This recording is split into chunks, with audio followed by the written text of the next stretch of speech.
Drama is just what we do.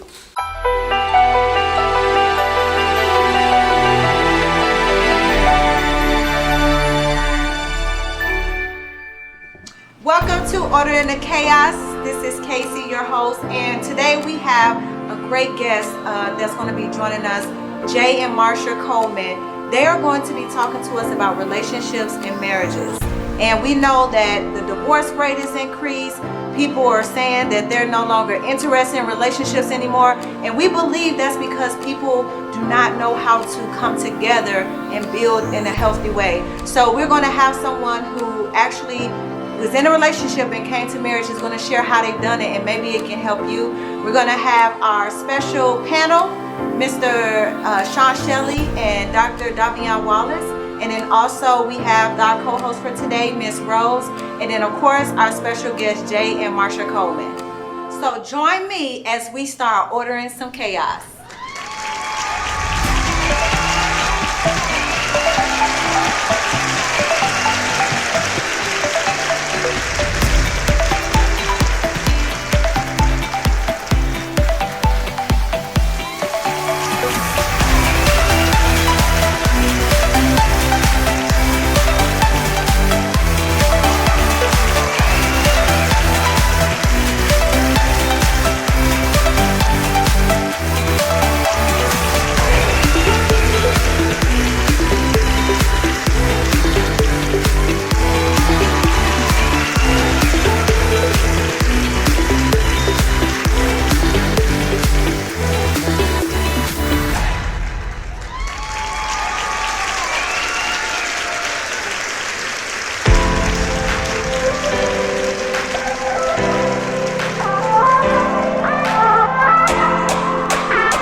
Welcome to Order in the Chaos. I'm your host today, Casey with the K.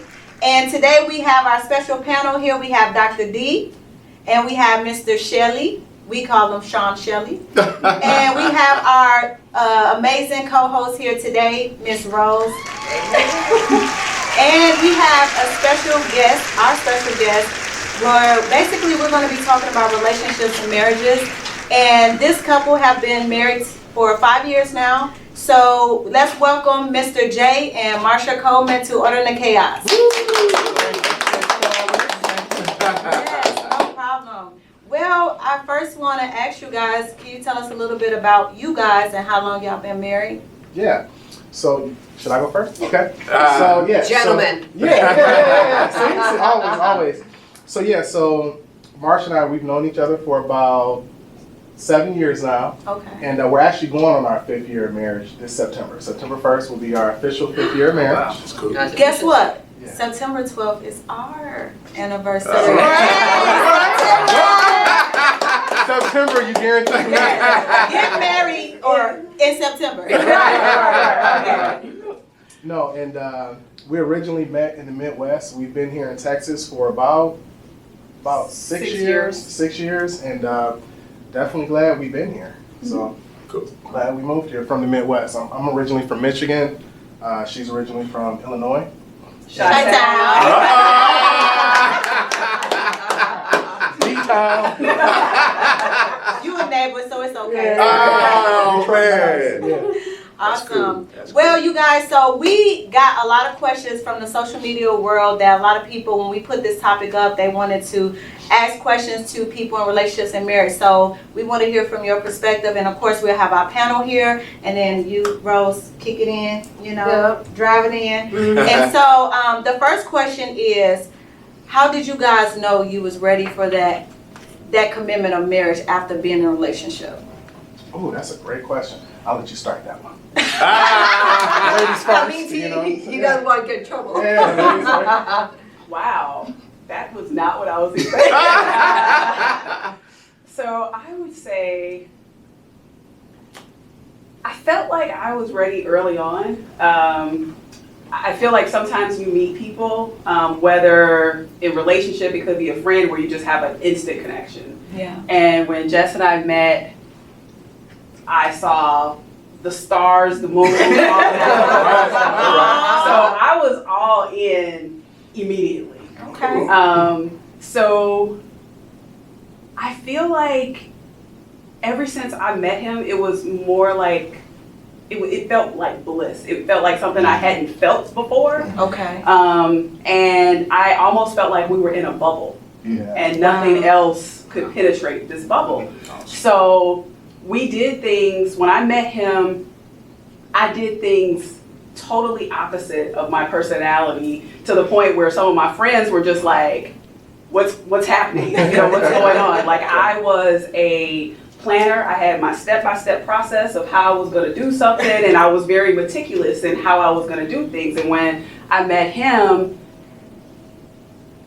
I just went with it. Yeah. And I was more spontaneous. Okay. So he kind of took me on a whirlwind, and we haven't gotten off yet. Yeah, absolutely. And don't plan on getting off. Absolutely, absolutely. And to add on to what Marsha was saying, I kind of feel the exact same way. So like, I think that for me, I knew it was right just from the beginning how we met.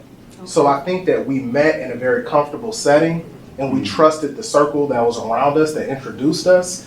And I think that helped a lot too, because when Marsha and I first met, we weren't even really necessarily looking to be in relationships. Okay. It naturally happened. And I kind of feel like those are the best relationships. It's not when you're searching and when you're looking for it. With that being said, how we met is, so one of my buddies that I went to school with, so I went to Michigan State, go Spartans, and throw that out there. But no, so I went to Michigan State, and one of my buddies I went to college with is actually married to one of her sorority sisters, because Marsha's an AKA. So what happened is, we met in the Midwest, we met in Chicago, and then it was like, I just loved the energy from like day one, and I was like, this is the one. Cool. Right. Yeah. I got a question by you saying that really quick. They say that most men know their wife when they see her. Mhm. Was that a realistic thought for you? Like, did you really, in your mind, after meeting her and talking to her, you reflect back like, yeah, that could be my wife? Absolutely. So like, I would say one of the biggest things is when I initially met her, I initially knew that, okay, this is that next level. Okay. This is that next level. Alright. Yeah, for real. I was like, Don't get into some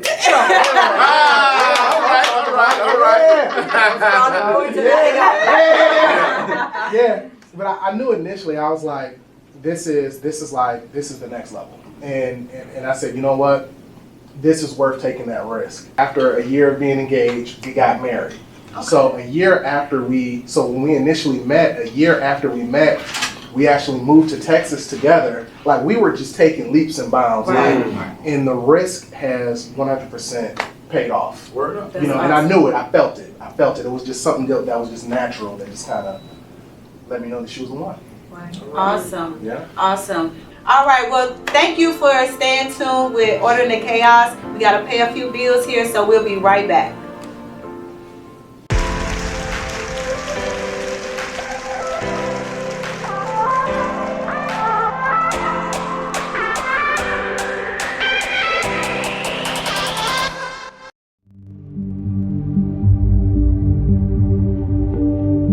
As we travel through life, there are times we all could use a little help. However, as we search for the help we need, there are times we find ourselves at dead ends, stuck in the maze of life. With so much going on around us, moments like these may cause you to ask, who can you trust? Who can you believe in? Who can you depend on to provide real-life solutions that have been proven to turn you into a better you? Welcome back to Order in the Chaos.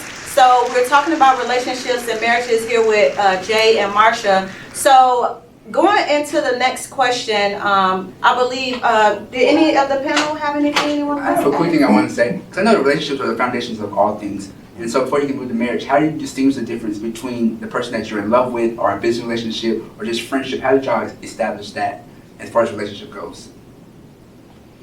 can you repeat that question? I'm trying to understand. Like, So the distinguishing of relationship, because at one level is marriage, one can be a friendship, one can just be business. So how did y'all distinguish that this was going to be like a love relationship? Mm-hmm. You wanna go first? For me, it was love from the onset. So a woman knows, right? Yeah, you know, and then there were things of course I was attracted to him, but when we first started, I'm a talker. Okay. So if I'm in a room, I'm just gonna talk. So when when we first got together, I liked him, but I was just talking to him. And I was talking to him about something random. I That's think cool. we were talking about sports. And you know how sometimes when girls are talking about sports, the guys are just like, oh, you trying to, Yeah. I'm like, no, I really That's like what- sports. So, This is real. right. So and we are sports fanatics. Mhm. Cool. So I was just talking. And then he kind of made his move. I was like, Yeah, you know what I'm saying? Shot A the little shot. something, So something. it was a Yeah. different type of energy you felt that shifted it from just a talking relation, a conversation to, oh, now it's something more special. he made Yeah. he made me feel comfortable. Okay. Yeah. So it was for me, it was kind of like the love and the friendship happening in parallel. And then as our relationship progressed and we transitioned out of corporate America and we went into business together. Okay. And then we became business partners. Because Yeah. to me, if you're going to be married to somebody, Mhm. if you want your marriage to be special, that person needs to be your best friend. Yes, very Come true. on. Very Yeah, true. that's At real. what point did you figure out, okay, I want this lady to be my wife forever? At what point did you decide, you know, I really want to live with her for the rest of my life? Yeah, I would probably say that was probably about like 6 months into our relationship. Wow. Really? wow. So About what 6 triggered that? I think it was more on, so like for me just in general, I'm more of a type of person like I'm a visionary thinker, right? So like for me, I'm always thinking about like, okay, this is kind of what happiness, what success, what love looks like ultimately for me. And Did you have somebody model that for you? I didn't really have any models of that. I Wow. did not have any real true models, because I think that for an individual, I think that you have to define that for yourself. I think that you have to define what love is for you. I think you have That's to it. define what friendship means Right. to you. I think you have to define what success looks like Right. to you. And for me, I'm very clear on the things that matter to me, and Marsha's a very high priority. You know? Yeah. So, and she always has been. So, I think those were like if that answers the question, I think those were like the biggest things. So about like 6 months in, initially we were just spending a lot of time together. And it worked out really, really great, because I'm originally from Michigan and Marsha's originally from Illinois. But like when we initially met, I was actually living in Iowa, and I was working with this manufacturing company. And how it worked out is I just had, I was making a full salary and everything like that, and I was working on a rotating work shift, so it allowed me to work half the month, but then have off half the month. Cool. So it was wonderful. Yeah. So, and Iowa's right next to Illinois, so it was about like a 2-hour drive. So we were able to spend a lot of time initially together, and just authentically spending that time together, it just helped me to I just grew closer to her, because we had a lot of things that we liked to do together. We had a lot of things that mattered to us, and just for what love and what success and what the future looked like for me, Right. she definitely seemed like a key element. See, that's amazing, man. Because I tell people all the time, you have to let things happen naturally. Yeah. You know what I mean? Let them happen naturally. But before I go into some more of that, Mr. Jess, I'm just impressed. Anyway, because you remember the day you got married. Yeah. Because he doesn't remember his name from yesterday. I don't remember. right. My wife said, don't ask him that. Don't ask him that. I know it's in March. Mm-hmm. And it's either 10, 12, 13, somewhere in there. You know what I mean? But that's cool. Yeah. Because she understands that about me. And there's some things about her that I understand. I understand that's her. Yeah. But my understanding of what she's doing doesn't make sense to me, but that's her. Right. You know what I mean? Right. And so we just like, just listening to the both of you and how naturally that came together, man.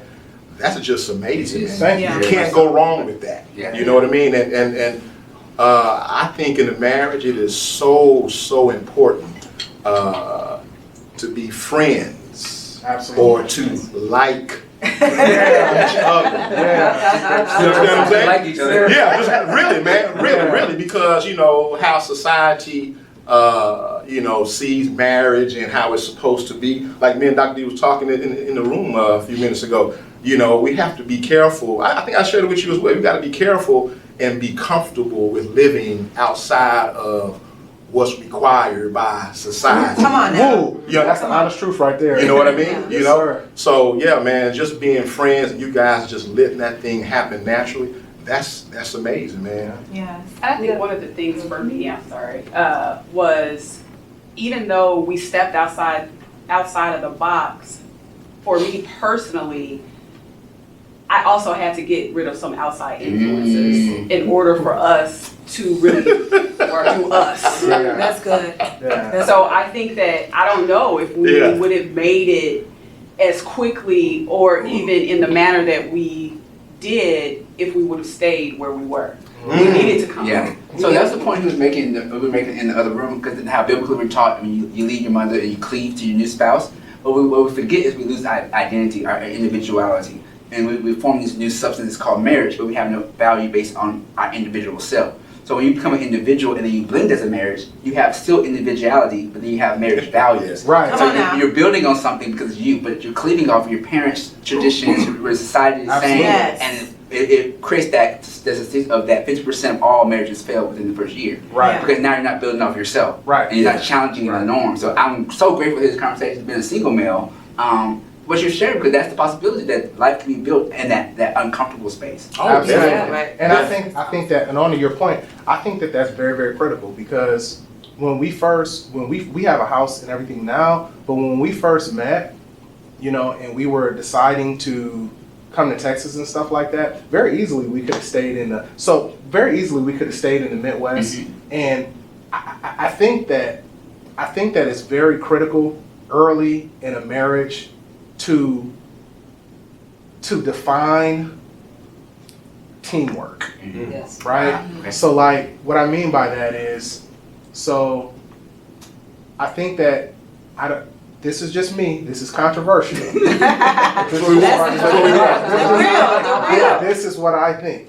I think that if you're in a relationship and you guys decide to blend together, I think it is critical that the husband does not move in with the wife. If the wife has a home, he Okay. doesn't move in with her. And I think it's critical that the wife doesn't move in with the husband. I think it's critical if you're moving together, if you're separate and you're choosing to move together, you get rid of that and you move together. Yeah. And start on a That's clean powerful. slate together, not in somebody else's comfortable element. Yeah. Yeah. That's Now, a powerful. question, you guys said that you're also in business together. Mhm. How do you distinguish the business relationship as opposed to the marriage relationship? And do you bring That's what's good. at the That's home good. to the That's business? good. All the way. You wanna- Go ahead. Pass it off. So I think that it's very difficult, right? Okay. And I think it's very challenging, because it's very difficult to separate. So I think that for us, one thing that Marsha and I have done, I think that really helps us a lot. So in our business, we try to be like a full service real estate company. So being a full service real estate company, we try to separate things. So we've kind of defined it now to where in our business, I kind of handle the investment side. We define roles. Okay. So I kind of handle the investment side and she handles a lot of the realtor side. And then if she needs my help on the realtor side, I can help out. If I need her help on the investment side, Gotcha. she can kind of help out. So I think it's very critical to kind of like determine roles so that you're not stepping on each other's toes. 'Cause stepping on each other's toes, Absolutely, right. absolutely. All right, well, we will be right back. We're going to take a quick break, and we'll be back with Marsha and Jay to talk a little bit more about relationships and marriages.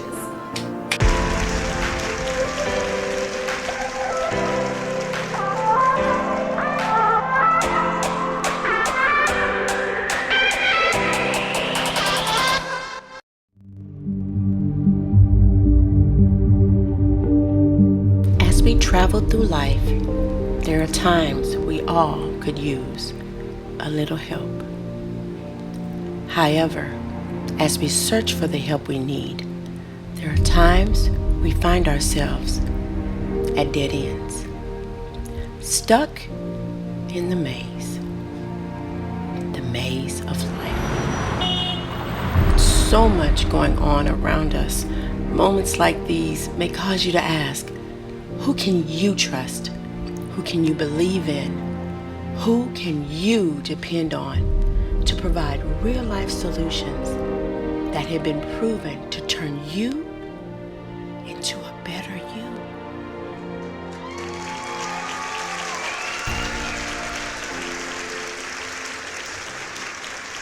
Welcome back to Order in the Chaos. We're here with our guests, Jay and Marsha. As you guys probably been watching, we've been learning a lot about how they've been able to come together and build this relationship. And eventually they came to marriage. So the next question that we want to ask you guys that we got from the social media world is, what are deal breakers when you're in a relationship and a marriage? And obviously you haven't had any yet because you're still here. But what are some deal breakers? What is like, oh, I this is absolutely, I can't do this. You want to go first? I have 2 deal breakers. Very clear. Yeah. Dos. Don't have to think about it. One deal breaker for me is infidelity. Okay. We all women can attest to that. Yeah. So I have seen, not in my really, but seen in other people in my circle, Yeah. how that can really just tear everything apart, Yeah. and how it affects those individuals, the children, all of that. So that's a deal breaker for me. And then my other deal breaker is no hitting. That's a given, yeah. You know, I have to have a certain level of respect, and there's certain lines that you just can't cross. And that doesn't just mean physical, that can be emotional. It's like once you go towards, I can be upset with him, and I have been, but I still handled him loving the boundaries. Right. I will still cook. I'm still gonna, I may not eat it with you.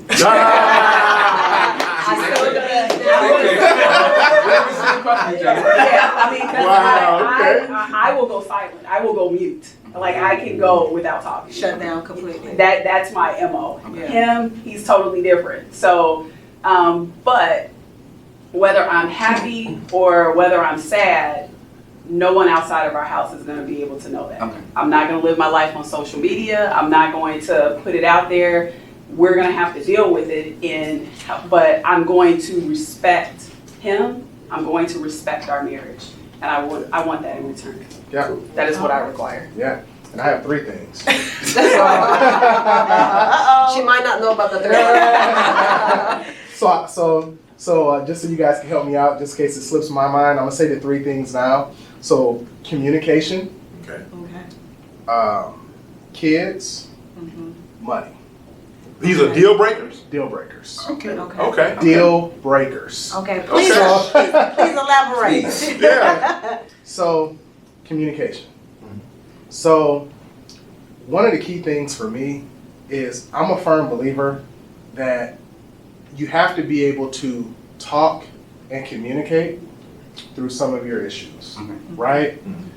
So like for instance, I'll give you an example. I'm just going to be open up a little bit. Yeah. So sometimes Not too much. Yeah. So clearly, Marsha and I love each other, but we don't have the perfect marriage. There's no such thing as a perfect marriage. Right. So sometimes if we are not seeing eye to eye, as a man, we're naturally fixers by nature. True. So an issue comes, we want to, boom, boom, boom, think something Something's up, broken, fix you it, want to fix it. fix Yep. it, boom, fix it. That's how my mind is. That doesn't always work for her. But the great thing is, even though it doesn't always work for her initially, she does come around and we're able to communicate on that. Yeah. So Right, she doesn't, right, yeah, right. she just needs her space to process and things like that. But she comes back around and we're able to talk it out, work through it, and move forward.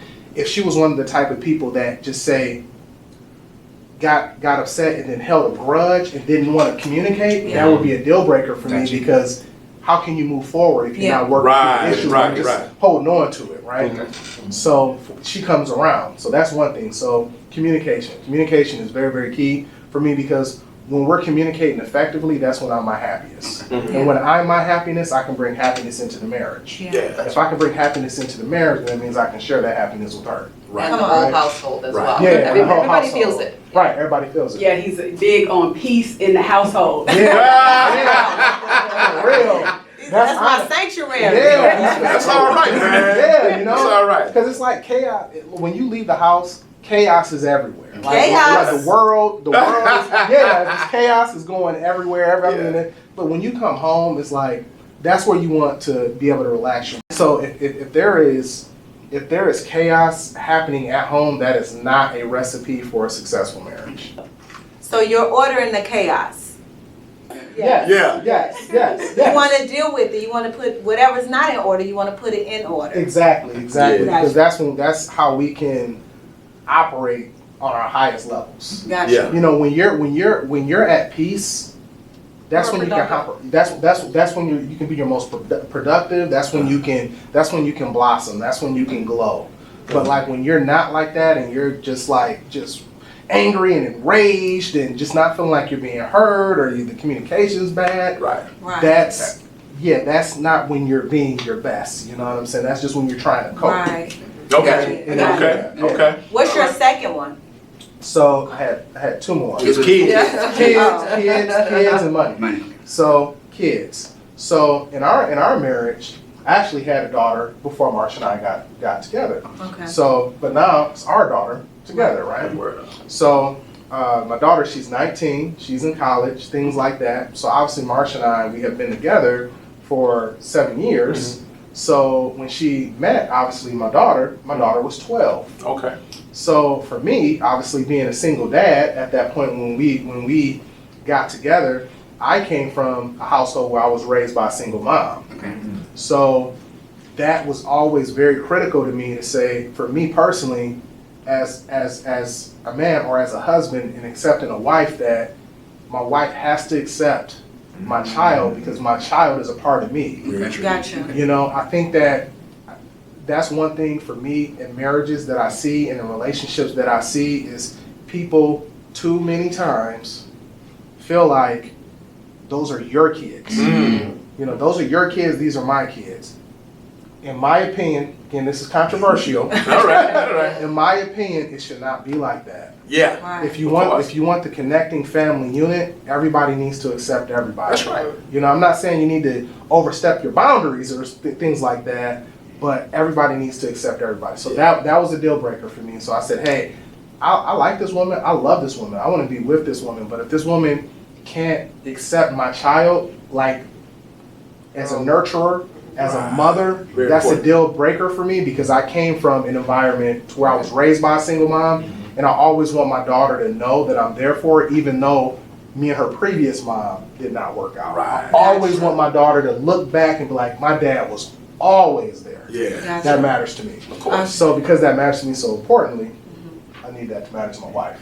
Absolutely. Well, hold that thought for the third one because I know everybody can't wait to hear that one. But we're going to take a quick break and we'll be back so we can hear what is the third deal breaker for Mr. J. All right. All right.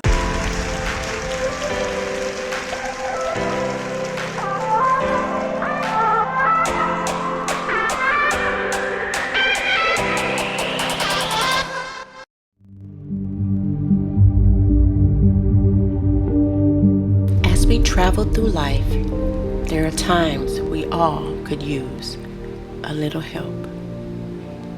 However, as we search for the help we need, there are times we find ourselves at dead ends, stuck in the maze of life. So much going on around us. Moments like these may cause you to ask, who can you trust? Who can you believe in? Who can you depend on to provide real life solutions that have been proven to turn you into a better you?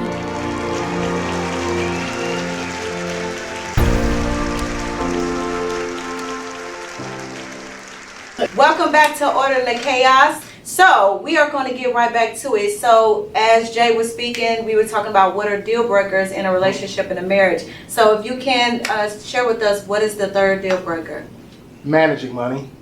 I mean, like for me, we don't necessarily both have to just be like super stellar with managing money, but we both have to be on the game plan on what our plan of attack is on how we are handling money.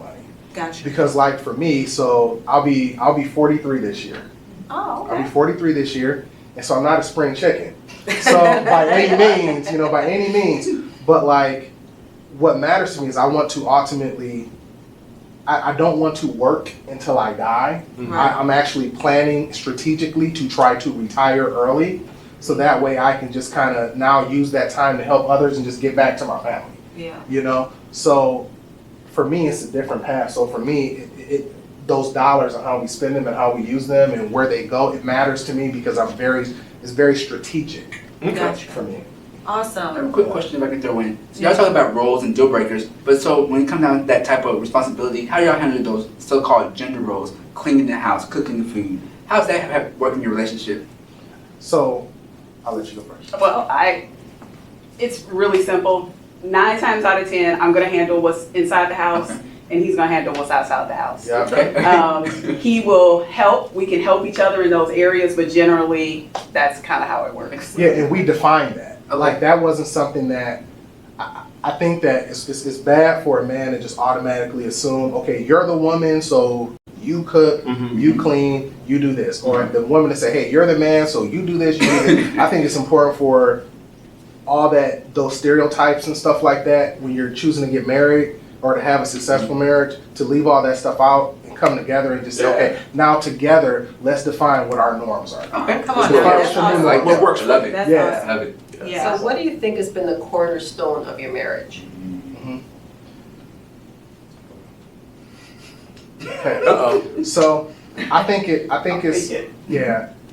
that Marsha and I authentically love each other, and I think that it's that authentic. I think it's just that authentic love. Like we're very authentic people, and I think that because we are just genuine like that, I think that we're not forcing anything. We're not pushing something on one another. I just think it's just authentically who we are, and we authentically want our marriage to work, and we both feel that way because we always talk about it. So it's the love. It's is the what you're love saying and is. authenticity. Yeah.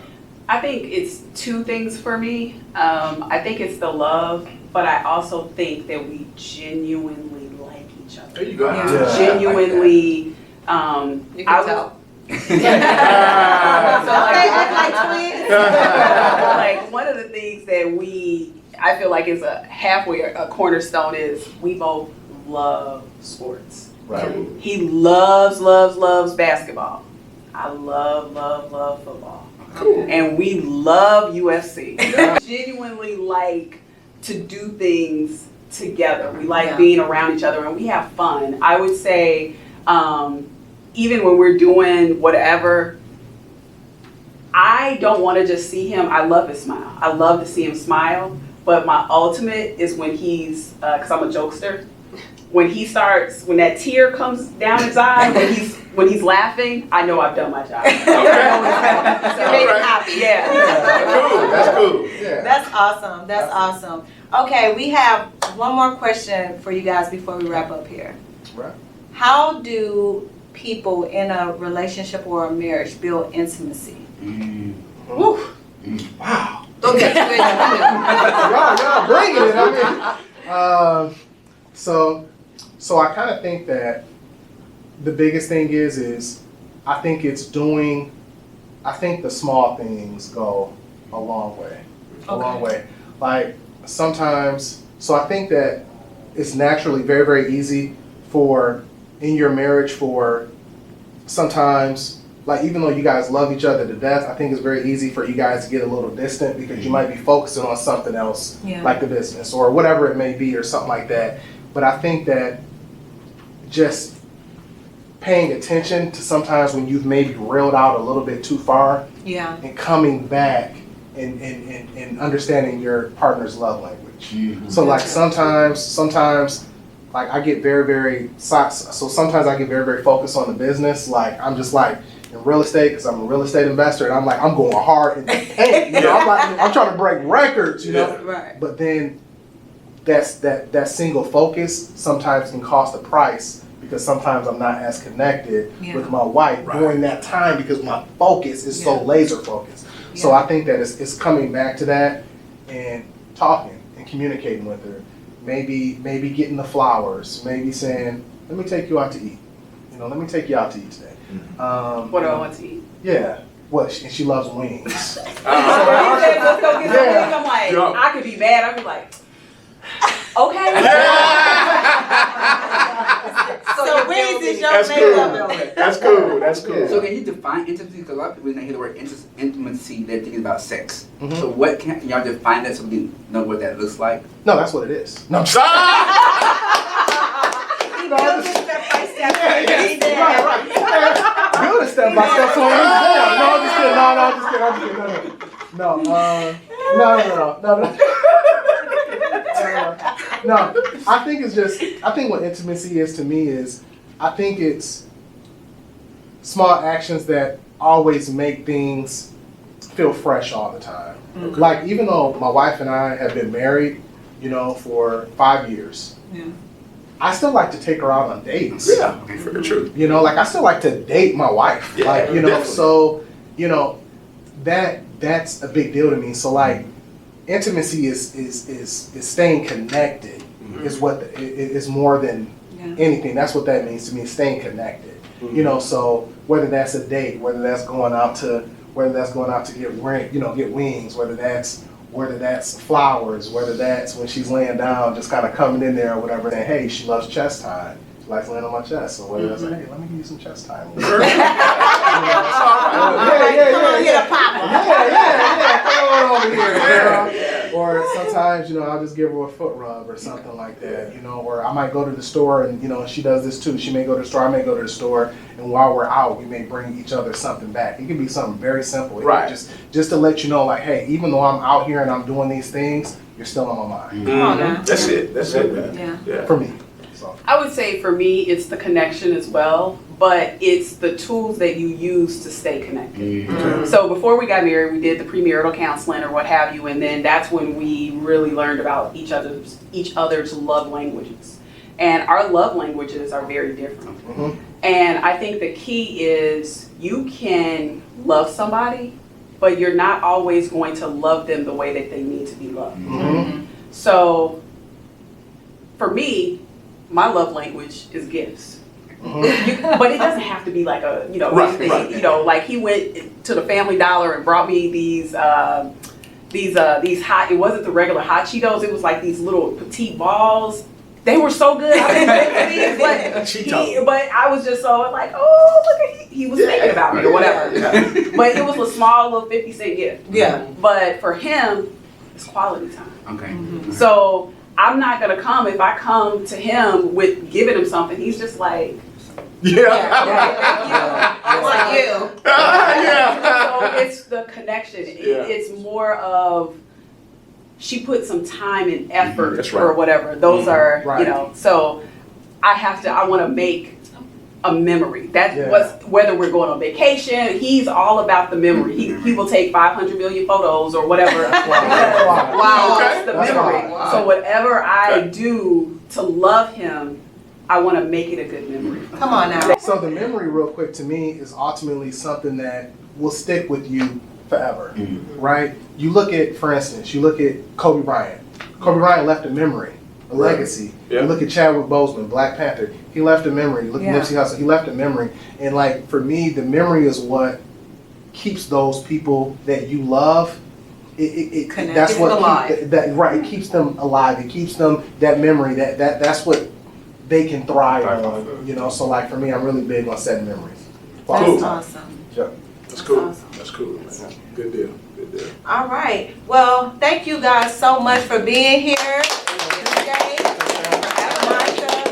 I think a lot of what you guys shared and just the vulnerability of expressing that this is real and help people get there, because sometimes people, you know, they're not comfortable being vulnerable with another person on a level that you guys have shared, but that's a one of the great ingredients to a successful relationship and marriage. So I do thank you guys for sharing that insight. I'm sure all of you out there have gotten some great things from pretty much everyone, but especially our guests, Jay and Marsha. So we hope that you got something to learn and demonstrate, but remember, most importantly, build on the solid foundation. So we'll see you soon. Thank you for tuning in to Order in the Chaos. Woo-hoo!